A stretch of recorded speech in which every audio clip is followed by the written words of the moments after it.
पिछले 3 दिन से कंगना रनौत का एक इंटरव्यू का क्लिप वायरल हो रहा है। सुक्खू जी हैं मुख्यमंत्री के जो काम है वो तो आप उनको ही बता सकते हैं, मुझे मुख्यमंत्री के काम नहीं। और इस क्लिप को देखकर ये लग रहा है कि राजनीति उन्हें अब रास नहीं आ रही। अगर कल को कंगना रनौत भी राजनीति को बाय बाय कर दें तो ये कोई नई बात नहीं होगी।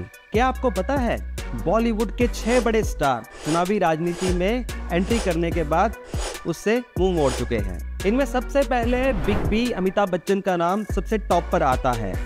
उन्होंने वर्ष 1984 में राजीव गांधी के कहने पर चुनावी राजनीति में एंट्री की थी और लोकसभा का चुनाव लड़ा था। इलाहाबाद से उन्होंने जीत हासिल की थी, लेकिन चुनावी राजनीति उन्हें भी रास नहीं आई और करीब 4 साल बाद उन्होंने अपने पद से इस्तीफा दे दिया था और उसके बाद वो राजनीति में कभी भी वापस नहीं लौटे। इस फहरिस्त में दूसरा बड़ा नाम बॉलीवुड सुपरस्टार राजेश खन्ना का आता है। उन्होंने वर्ष 1992 में नई दिल्ली से कांग्रेस की टिकट पर एमपी का चुनाव लड़ा था और जीत भी गए थे, लेकिन जीतने के बाद उनको भी चुनावी राजनीति रास नहीं आई और उन्होंने चुनावी राजनीति को छोड़ा और वापस फिल्मों पे लौट आए।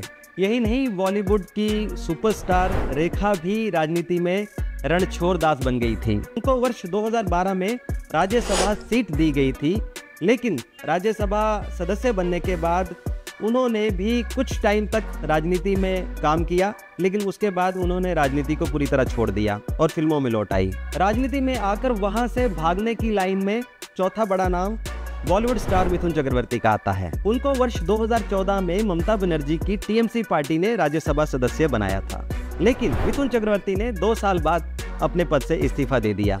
5 साल बाद उनके मन में फिर से राजनीति का बुलबुला फूटा और 2021 में उन्होंने बीजेपी में एंट्री ली, लेकिन 2 महीने बाद ही उन्होंने बीजेपी को बाय बाय कर दिया। यही नहीं, बॉलीवुड स्टार गोविंदा ने भी वर्ष 2004 में मुंबई नॉर्थ से लोकसभा का चुनाव लड़ा था कांग्रेस की टिकट पर और कुछ टाइम तक वो लोकसभा सदस्य के रूप में कार्य भी करते रहे, लेकिन उनका भी इस राजनीति से मन भर गया और उसके बाद दोबारा उन्होंने कभी भी चुनाव नहीं लड़ा। फेमस एक्ट्रेस उर्मिला मातोंडकर ने भी वर्ष 2019 में मुंबई नॉर्थ से एमपी का चुनाव लड़ा था, लेकिन वह हार गई।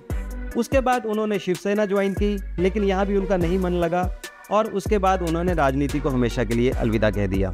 इस वीडियो में दिए गए फैक्ट से हम आपको ये समझाने का प्रयास कर रहे हैं कि बॉलीवुड एक्टर्स शुरू में तो राजनीति में इंटरेस्ट लेते हैं, लेकिन इसके बाद इससे उनका मन भर जाता है, वे अपनी जिम्मेदारी नहीं निभा पाते हैं और वह इस राजनीति को खुद पर बोझ समझने लगते हैं।